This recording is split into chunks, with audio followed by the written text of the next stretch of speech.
Então, doutora, o pessoal tem te procurado, então, até por reposição hormonal ou por terapia, desculpa, por terapia de reposição hormonal ou até para uso estético e tal. Mas o pessoal tem muito medo, te procuram já assim, ai, eu vou ter câncer de próstata, o que vai acontecer comigo? Eu quero usar, mas estou com muito medo. Essa procura é grande? É uma pergunta bem comum. Seja na reposição hormonal feminina, né, na menopausa, ou a reposição de testosterona, o paciente vem com medo achando que o uso de hormônio causa câncer, né? A história do câncer de próstata é longa, na verdade, né? Os estudos que foram feitos lá em 1900 e alguma coisa foram estudos muito mal feitos, né, que tentaram associar o uso da testosterona com câncer de próstata, né? E eu falo que uma mentira, depois que ela se tornou verdade, até ela ser quebrada, né, até ela voltar a ser aceita, leva muito tempo, né?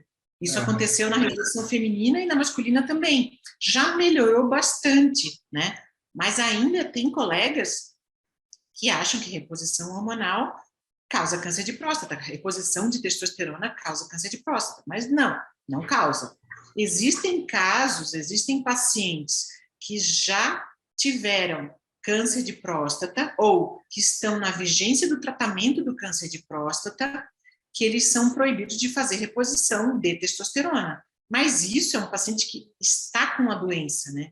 Não é o uso do hormônio que vai causar a doença. E causou. É. Mas mesmo o uso indiscriminado dos ciclos de academia, esses podem causar por causa da quantidade? Não. Na verdade, o uso indiscriminado, esse uso excessivo, ele tem mais efeito colateral relacionado ao coração, né? Então, assim, ó, tem muito paciente que faz hepatite, que faz alguma alteração de fígado pelo excesso de medicamentos, porque geralmente eles não usam só os injetáveis, eles usam hormônios via oral também, Aham. e acabam sobrecarregando o fígado também. O aumento da incidência, na verdade, é de doença cardíaca, né? Infarto e derrame, no paciente que faz uso indiscriminado de testosterona, né? Desses hormônios anabolizantes, né? Não é nem em função do câncer, né? Câncer hepático é uma coisa muito rara de se ver em uso abusivo, né? E Mas também a é uma grande coisa que você falava muito, né? mas, por exemplo, esses fisiculturistas, eles morrem de infarto, né? Infarto ou derrame, né? Porque um dos efeitos colaterais do uso de testosterona os marombeiros de academia falam que o sangue fica grosso, né? A criação o uso de testosterona lá em 1940, na década de 40, 50, ele era usado para tratamento de anemia, porque o uso de testosterona faz a gente produzir mais glóbulos vermelhos, né? Então, esse excesso de glóbulos vermelhos, ele pode, assim, grosseiramente falando, entupir pequenos vasinhos, né?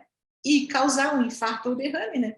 Então, Eu conheço fisiculturistas que já fizeram umas safeninhas aí no caminho, porque entupiu mesmo, tiveram que botar safena para. Porque, além deles fazerem o uso indiscriminado, ainda não cuida dos níveis de hematócritos, né? Que é esse. E daí o cara, porque daí ele precisa fazer uma sangria, precisa fazer alguma coisa para aquele sangue afinar, falando a grosso modo, é isso, né? E eles não fazem, e daí chega uma hora. Eu tenho um amigo que é fisiculturista, hoje já não compete mais, mas acabou de colocar 6 safenas aí. Ficou no hospital uns dias lá, que deu um piripaque, teve que ir para o hospital, falou o médico, falou, ó, você está com tudo entupido aí, vamos abrir essas veias aí, senão você vai morrer.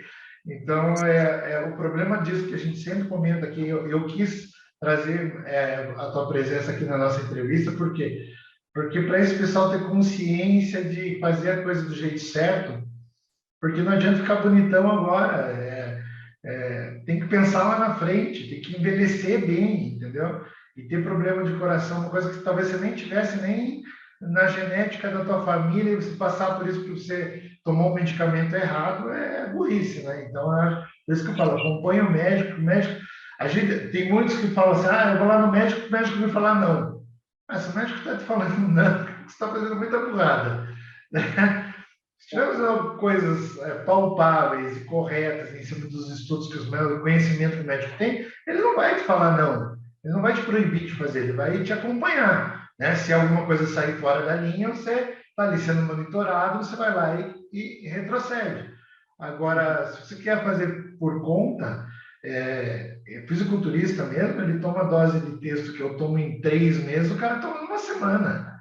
Né? Então, às vezes num dia, conforme o nível de competição do cara. Então, é isso que eu falo sempre para o pessoal se preocupar. Você vai ganhar dinheiro com isso? Você viu, você é bodybuilder, que é um blogueiro bodybuilder, tem que estar com o corpo trincado o ano inteiro. Não, então relaxa um pouco. Ser bonito, ter vaidade é legal, mas, cara, sempre alguém vai te achar bonito. Não precisa se preocupar só com isso. Né? O teu pé de chinelo ali para te acompanhar pro resto da vida, uma hora você vai achar. Não vai ter jeito, né? Verdade.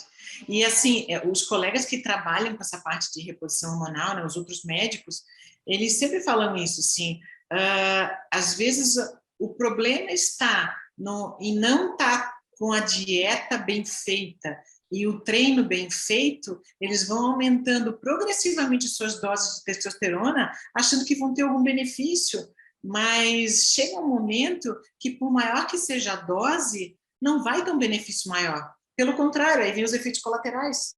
Exatamente. Né? É outra coisa que eu sempre comentei aqui nos conteúdos. Vicia. Por que o vício é na droga? Não, é aqui, ó, psicológico. Você está toda hora bem, daí você tira o negócio e começa a sentir falta daquilo, então você vicia. Por isso que tem que ter o acompanhamento. Para o médico manter em níveis, né, corretos no teu organismo. Para você não estar extrapolando daquilo ali. De vez em quando eu extrapolo, né, doutor? Daí a senhora me puxa a orelha.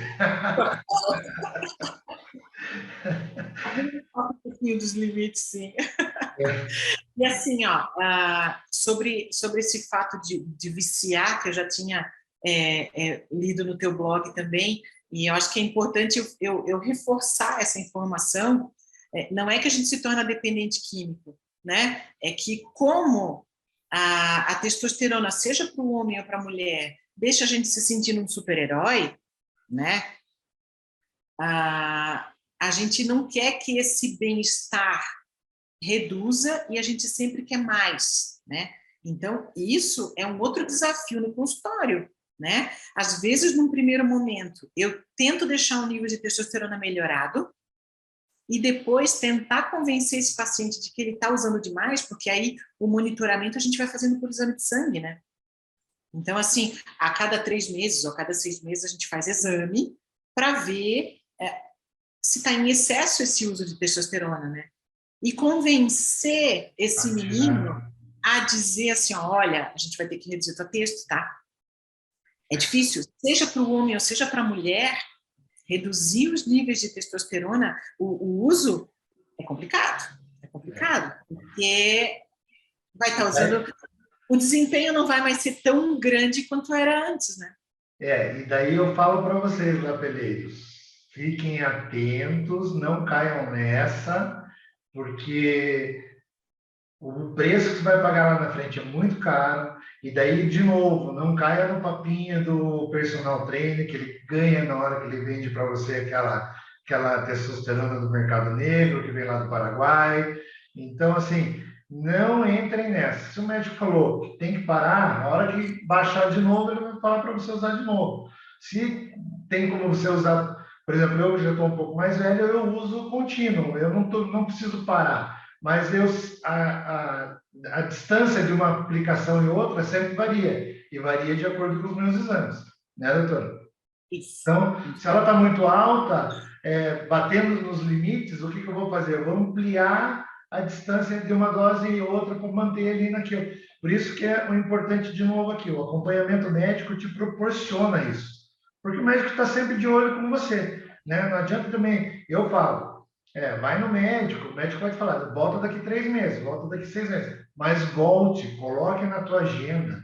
Isso tem que ser uma prática para a sua vida, porque se você não faz isso, você perde.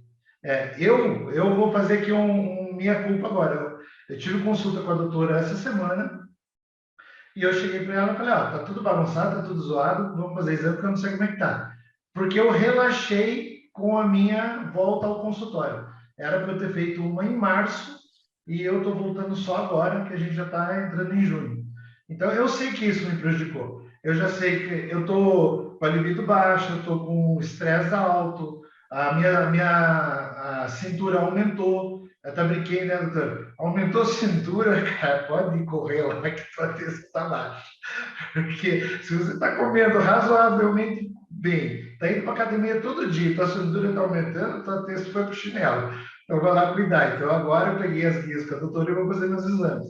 Então, assim, mantenha para a tua vida, hein? Coloque isso regular. Ah, quer ir de 3 em 3 meses? Às vezes você nem precisa, mas vai. Se você acha que tem que ir, vá. Entendeu? Vai lá, senta com o médico, conversa, ele já vai sentir se você está com um pouco de estresse ou não. É o que eu falo, né? Os médicos hoje são um pouquinho de psicólogo, né, doutor? Tem que conversar, tem que tentar interagir para saber, porque não é só os marcadores dos exames, né? A vida da pessoa influencia, né? Aquilo que a gente estava conversando. Às vezes o cara está aí cheio de testosterona, mas está com a libido lá embaixo. Por quê? Também está com um nível de estresse, que é o meu caso aqui, que eu falei para o doutor. Eu estou trabalhando, esse último mês eu trabalhei 12, 14 horas por dia. Então é normal que o teu estresse vai subir, não tem jeito. Por isso o médico que está te acompanhando sempre vai te auxiliar nesse processo. A cuidar não só do teu hormônio, mas o que a gente pode fazer para reduzir esse estresse, etc. e tal, né? Você comentou agora há pouco sobre a reposição das mulheres também e citou a menopausa, né? O homem é a andropausa, correto? O homem tem na andropausa não sei se a gente fala também pré-andropausa, também esses sintomas muito, vamos assim, comparando com a mulher, os sintomas são muito pesados, né? É meio que você olha e fala, essa aí está entrando na pré-menopausa, está na menopausa. Porque você vê essa diferença brutal do dia a dia da pessoa, no dia a dia da pessoa. No homem é assim também? Eu pergunto por quê? Porque quanto que eu tenho que direcionar o meu radar para isso, sabe? O que realmente vai mostrar? Cara, ó, você está indo para pré-andropausa ou já está na andropausa. Quais os sintomas que eu tenho que ficar de olho para realmente procurar o endocrinologista por causa disso? A mulher tem esse marco, né? Ela vai, a partir dos seus 35, 40 anos, o seu nível hormonal vai caindo, né? E até que chega um momento que ela não ovula mais. Então, os hormônios femininos ela para de produzir. Então, ela para de ter aquele sangramento mensal, ela para de menstruar. E junto com isso vem todos aqueles vários sintomas, né? Os fogachos, a irritabilidade, a secura vaginal, a modificação no formato do corpo, ela acumula mais gordura abdominal, né? Então, assim, a qualidade de vida da mulher cai muito, né? A mulher tem esse marco, né? Então, assim, ela, de repente, ela lentamente vai diminuindo o nível, muitas até nem acabam observando, né? Mas tem esse marco, assim, PT, acabou a produção hormonal do ovário. O homem não tem essa data de validade, né? Eu falo que mulher tem data de validade, né? Para ser fértil, para ter filho, né? Homem não. Ele pode ter níveis de testosterona que vão caindo aos poucos, né? E até o próprio ritmo do homem reduz, né? É próprio das fases da vida dele e ele acaba não tendo queixa nenhuma com relação a isso. Mas dizer que tem um marco, como tem na mulher, uma data mais ou menos prevista para essa parada da produção hormonal, no homem não tem, né? A gente fala aí que dos 35, 40 anos em diante para o homem, ele pode perceber uma queda no nível de energia, uma queda na libido.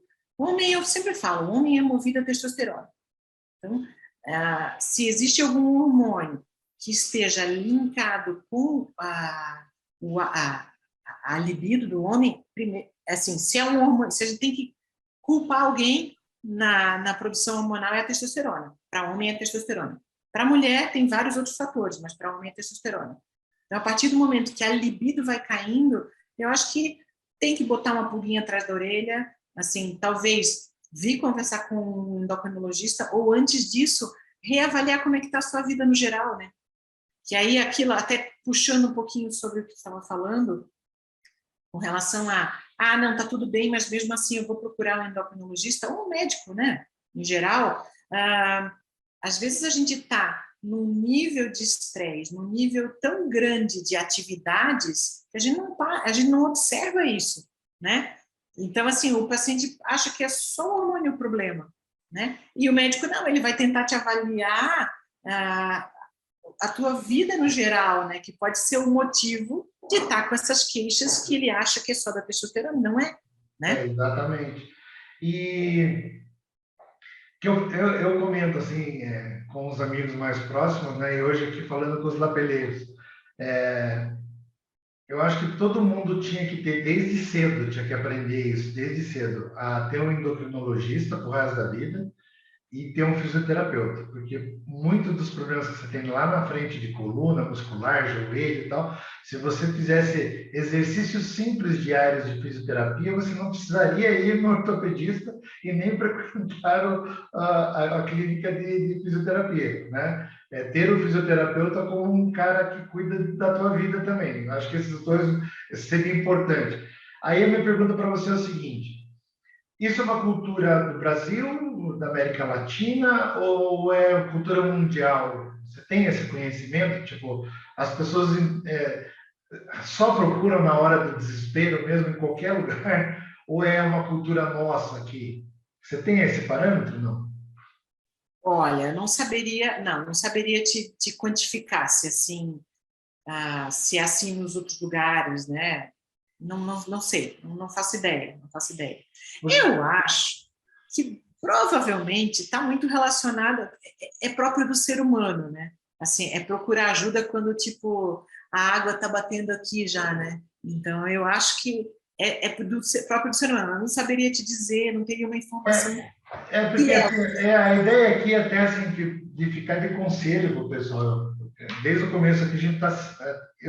Eu falo que os meus conteúdos eles são meio repetitivos, mas a ideia aqui é realmente repetir mesmo para a pessoa tentar assimilar a importância do que a gente está falando. Se eu pudesse, eu teria endocrinologista desde os meus 18, 19 anos. Ah, não precisa. Até o endocrinologista vai falar para você, não, você não precisa. Precisa. Se você cuidar de você, cara, vai visitar um médico que pode te dar orientações. Sabe por quê? Você pode não estar precisando de cuidar do teu hormônio, está tudo certo, a máquina é novinha, está funcionando, está 0 km ainda, está funcionando bem. Mas já vai te orientando e te dando conhecimento para não fazer besteiras sozinho. Então eu falo assim, o que é o frequentar o médico? O médico é o conhecimento para que eu faça a coisa certa. Eu costumo comentar aqui com os lapeleiros. Eu vou fuçar, eu quero aprender. Eu vou no médico, eu aprendo com o médico. A Giane aqui é testemunha disso. Eu vou lá e meia hora de consulta, meia hora de questionamento. Eu quero aprender, eu vou com novidades. Eu já mesmo levei novidade para o médico se interessar em olhar aquilo e estudar também, porque eu vi, não só com endocrinologia, mas com outras coisas também. Eu sempre fui assim. Eu acho que é isso que falta para as pessoas. Para se cuidar, você precisa de conhecimento. E se você está frequentando, eu não vou estudar medicina, eu não estudei, mas se eu estou frequentando sempre um médico que pode me dar auxílio nisso, eu vou aprender na minha jornada e vou me cuidar melhor. Quer dizer, eu vou dar menos trabalho para o médico, mas eu vou precisar dele a vida inteira. Então eu falo, endocrinologista, fisioterapeuta, se você está me ouvindo aí, é novinho, comece cedo, não espere. Doutor? E dê ouvidos aos mais velhos. Eu lembro perfeitamente da minha mãe, eu sempre falo isso para os pacientes, eu lembro da minha mãe falando, quando eu era pirralha, assim, se eu tivesse a mentalidade de hoje, quando eu era mais jovem, eu não teria feito tal coisa. Eu lembro de ter ouvido isso, mas entrou por aqui e saiu por aqui, ó. Então, assim, os conselhos que eu ouvi da minha mãe, eu pensava assim, vamos estar falando sério. Então, assim, ouçam, né, as pessoas que têm um pouco mais de bagagem, né? E talvez o médico tenha isso, né? Apesar da gente, mesmo, a gente leva um tempo para se tornar médico, né? Então, assim, a gente não cai aí na profissão com 18 anos de idade, né? Então, assim, são anos de estudo, experiência de ouvir as outras pessoas, os outros pacientes. Então, assim, independente de ser um médico ou não, né, tente dar ouvido, isso para os jovens, né, tente dar atenção, né, aos conselhos daqueles que têm uma bagagem de informação maior que a gente, né, os nossos pais. Começa aí, né, começa em casa, né, e a gente só para falar assim, putz, a vida, agora que ela tinha razão, né, aí quando a gente tem maturidade e sabe o que deveria ter feito, pensa assim, eu deveria ter ouvido meus pais, ou aquele cara lá, aquele tio chato que falava que não era para comer tanto açúcar, e agora estou aqui diabético, né? Então, assim, ou os mais velhos. Ou os mais velhinhos. E você aí, mais lapeleiro mais velho, que não procurou, nunca procurou endocrinologista, ou foi só quando estava precisando por algum problema, não desista. Cuide, porque você vai envelhecer muito melhor. Eu falo assim, todo o estresse que eu tenho da minha vida, de trabalho, de família, do dia a dia, eu consigo passar com mais facilidade porque eu me cuido. É essa a ideia, envelhecer bem no contexto geral.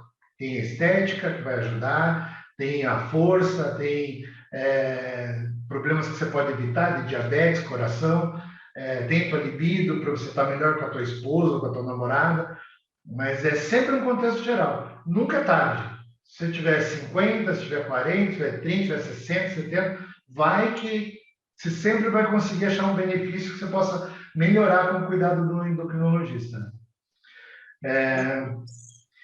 E falando para esse pessoal mais velho, que está pensando na reposição mesmo, na terapia de reposição, né? Que a gente pode falar em testosterona para você usar cedo, como vai aí o cara que quer cuidar do shape só, mas que você vai cuidar dele, manter ele no nível hormonal correto para ele não extrapolar. E tem o cara que chega aí realmente mais velho, que já está entre seus 40 e 60 anos aí, ou que já está muito baixo, que já está quase sem nada de peso, que precisa repor. Qual é as maneiras de repor? Por que eu te pergunto isso? Porque, na minha experiência, o injetável sempre foi melhor. Mas tem o cara que tem medo da injeção, que não quer fazer isso uma vez por semana, ou a cada 10 dias.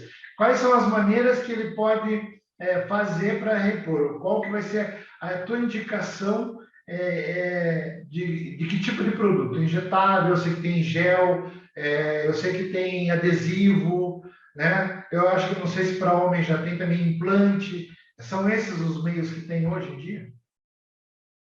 Eu não tenho experiência com os implantes, né? Mas existem colegas que fazem implante como se fossem microcápsulas, né, de hormônio que são liberados ao longo de, sei lá, 3 a 6 meses, mais ou menos, né? Uhum. Basicamente, hoje em dia, a gente tem o gel de testosterona e o injetável. Então, dependendo da testosterona, tem testosteronas que tem que ser aplicadas a cada 15 dias, e outras que têm um tempo de liberação mais prolongado, e a gente pode usar uma injeção a cada 2 ou 3 meses, né? Realmente, o gelzinho, a absorção não é tão boa, né? A melhora do paciente não é tão rápida quanto com o injetável. Então, com o injetável, a gente consegue elevar os níveis de testosterona já nas primeiras semanas de uso, né? O gel não é tão efetivo, né?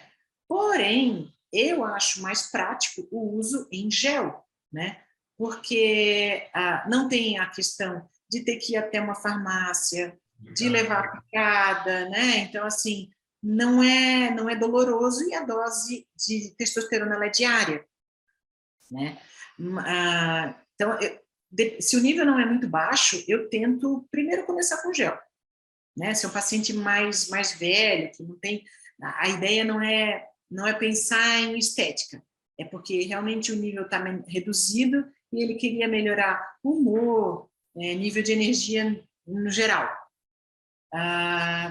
Eu tenho vários pacientes que continuam usando só o gel, percebem ao longo do tempo que vale a pena manter só a reposição em gel. o uso em gel, por exemplo, não bloqueia a produção natural, né? Aquele eixo que a gente fala, né? Então, o uso da testosterona em gel, a aplicação é na pele, né? A absorção é pela pele, não bloqueia a tua produção natural. Então, seria como se fosse uma suplementação de testosterona. Aham. E o injetável varia o preço, né? Então, essas testosteronas de liberação prolongada, elas são bem mais caras, mas a gente consegue manter um nível meio que constante de testosterona, né? Essas com um tempo de ação menor, elas acabam tendo, nos primeiros dias de aplicação, um nível aumentado, então uma melhora importante da queixa, e ao longo do tempo o paciente acaba sentindo que o nível vai caindo, que a energia vai caindo. E aí, essa variação de energia, né, às vezes o paciente não é agradável para o paciente, e ele acaba tentando uma testosterona mais cara, que é essa de liberação mais lenta, Aham. acaba vindo para gelzinho de Já. testosterona. Aham. E aí, falando nisso, então, porque o injetável, eu vou falar aqui um pouquinho de efeitos colaterais, em duas maneiras. O injetável, então, ele traz um pouquinho mais de efeito colateral do que o gel, Traz. traz, né? E esses efeitos, assim, no uso a níveis hormonais corretos, quer dizer, ou seja, não passando o meu nível hormonal que eu tenho que ter no corpo de testosterona, que é 800 e alguma coisa, né, doutora? Eu falo, assim, a janela de normalidade da testosterona ela é muito grande, né? Então, dependendo do laboratório, eles consideram normal de 300 até 800 e pouco, 300 a quase 1000, né? Então, é uma variabilidade muito grande, né? Mas vamos botar aí, de 800 a 900. Tá. Se eu começo a passar disso, eu começo a ter os efeitos colaterais mais pesados.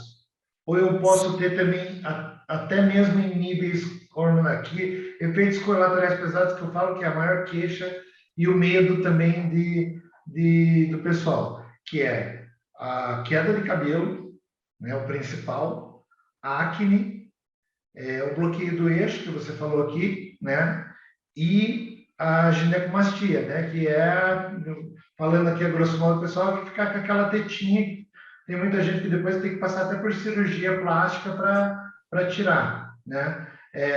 Esses efeitos colaterais, eles acontecem, primeiro, por falta de cuidado. Já, de novo, a gente cai aqui naquele ciclo de falar, esteja com o teu endócrino para não ter que passar por isso. Mas, porque passou dos limites, né, do teu limite natural, ou porque pode acontecer até nos limites menores, né, abaixo de 900.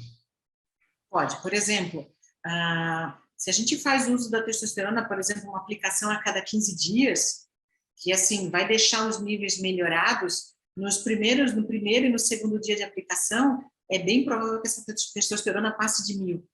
Então, essa grande variabilidade, né, atingir em alguns dias os níveis elevados, por exemplo, já bloqueia o eixo. Então, mesmo usando de forma racional a testosterona injetável, é bem provável que o eixo seja bloqueado, né? E o paciente tem uma tendência, alguns têm tendência maior ou menor a ter o efeito colateral, né? Então, mesmo o uso racional, e até essa era uma frase que eu estava pensando em te falar, não é porque está indo no endocrinologista, fazendo de forma racional essa reposição, que os efeitos colaterais não vão vir, né? É isso Então, que eu assim, queria esclarecer. né? Então, assim, tanto a queda de cabelo como a ginecomastia, né, que é o aumento da mama, eles acontecem porque a gente tem enzimas que fazem essa conversão da nossa testosterona em dihidrotestosterona, que pode fazer a queda de cabelo, ou o estradiol, que é o hormônio feminino, né? Então, por mais que a gente tome esse tipo de cuidado, isso pode acontecer.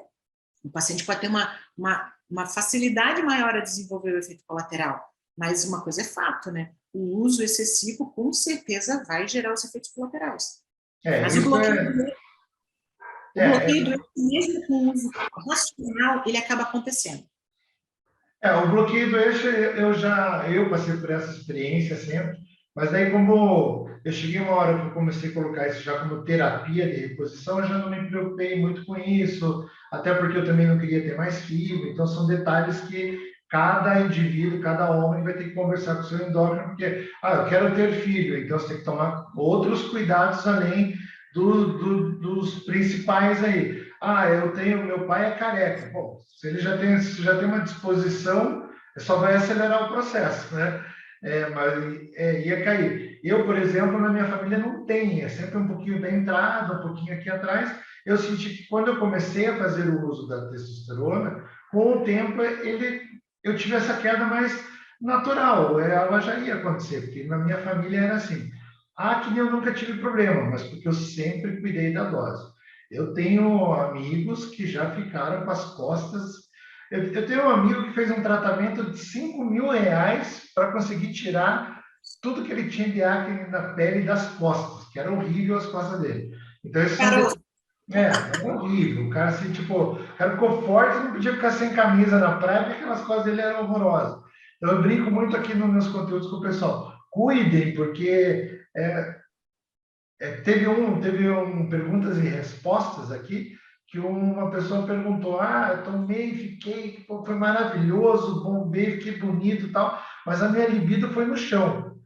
Fez o ciclozinho, o famoso ciclo da academia, né? Que o amigo dele da academia indicou para ele aquela texto do Paraguai. Aí eu comentei, você usou o texto do Paraguai, usou errado, ficou bonitão e nem aproveitou, né? Porque estava sem bebida, né? Que adianta, né? Então eu falo, por isso que eu insisto aqui na consciência do acompanhamento médico. Vai ter algum probleminha ou outro, é isso que a doutora estava falando agora. Você pode ter uma acne, mas ela também já vai te ajudar a tratar ali também com alguma medicação, alguma coisa que possa reduzir aquilo, né? A ginecomastia é a mesma coisa. Quando eu já cheguei a fazer o uso de inibidores, né? Tipo anastrozol. Então, tem um caminho para você se cuidar, mas quem sabe desse caminho é o médico. Então, por isso, lapeleiros tenham sempre essa consciência de ter um médico por causa disso. Você tem plena condição de fazer uso de hormônio, ficar legal, de shape, de saúde, tudo, mas cuidando da tua vida. Pense, quer pensar na beleza? Agora pense, mas pense lá na frente. Eu brinco, você vai ficar rico lá na frente, lapeleiro. Vai comprar uma Ferrari. Aí não consegue sair da Ferrari porque o cara é muito baixo. Você não tem força, não tem. Vai estar aquele velhinho lá que não consegue sair da Ferrari. O que adianta ter a Ferrari? Né? Então é a brincadeira que eu faço com eles. Então tem levem vamos falar aqui de conselho para vocês. Está aqui a doutora falando, mostrando tudo que ela pode ajudar, o que um endocrinologista pode ajudar na tua vida. Aproveite e façam isso, porque isso não é difícil. Né? Marcar uma consulta com o endócrino, na hora que você já falei aqui, você não vai achar o teu preferido na primeira, eu rodei, mas a hora que eu achei, eu já estou há anos aqui com a doutora, me cuidando, minha saúde, queira ou não queira, apesar das minhas ausências, né, doutora? Eu fiquei agora mais de 3 meses ausente, meus exames sempre foram muito bons, né, doutor? Porque na medida do possível, eu sempre ouvi os conselhos da doutora e sempre me cuidei, sempre tentei não abusar muito nem de álcool, nem de açúcar, nem de... Chega a sair, eu brinquei aqui que muitos dos nossos seguidores são do Nordeste e tal, não sabem o que é passar frio inverno e verão, né, doutor? Porque no verão a gente come grama se precisar, mas no inverno é vinho e carboidrato toda hora, porque ninguém aguenta com frio. Então, o pessoal que está lá em cima no Brasil, lá não tem essa experiência, não sabem disso. Então, eu sempre dou uma descuidada. A doutora sempre me puxa a orelha que no inverno a gente descuida mesmo. Até você, né, doutora? O inverno é muito difícil, né? Por mais que a gente saiba, tem horas que eu sempre falo também para os pacientes, tem horas que a gente chuta o balde e vai buscar o balde. Essa é a vida adulta, né? A gente, por mais que a gente preze pela saúde dos outros e a nossa, tem épocas que é difícil mesmo fazer a dieta, é difícil ir treinar, né? É difícil acordar cedo e ir para a academia às 6 horas da manhã, que está 2 graus, a sensação térmica de -1, né? Então, assim, é difícil. Não é impossível, né? Tem gente que consegue, né? E tem épocas que tá tudo bem, né? A gente não conseguiu e aprende com isso e volta a se cuidar de novo, né? Essa é a ideia. Bom, Lapeleiros, essa foi mais uma entrevista do Lapela Negra aqui com a doutora Giane de Bortoli. Muito obrigado, doutora, por ter a paciência e se ter teu tempo aqui para contar um pouquinho de endocrinologia na vida das pessoas.